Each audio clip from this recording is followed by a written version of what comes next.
আসসালামু আলাইকুম। এই গরমে আমরা প্রবাসীদেরও কাজ থেমে নেই। 47 ডিগ্রি গরম, কিন্তু আমাদের কাজ থেমে নেই, কাজ চলতেইছে।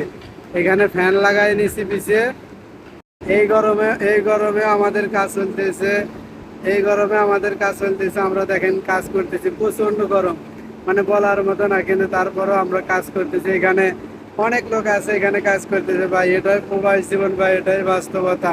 আপনাকে এখানে কেউ বসায় ভাত দিব না, বা কাজ করতে টাকা না করলে নাই। এটাই হলো বিদেশ। এই যে ফ্যান চলতেছে পিছনে, পিছনে ফ্যান দিয়ে এই যে কাজ করতেছি আমরা সবাই। এখানে বাঙালি আছে, নেপালি আছে, আমরা সহ অনেক লোক এখানে কাজ করতেছি। এটাই হচ্ছে প্রবাসী জীবন, ভাই, এটাই হচ্ছে বাস্তবতা। কারণ আপনি যতই দেশে বসে থাকেন আর বড় বড় কথা বলেন, কিন্তু বাস্তবতাটা এটাই। যখন আপনি বাস্তবতার সাথে শিকার হবেন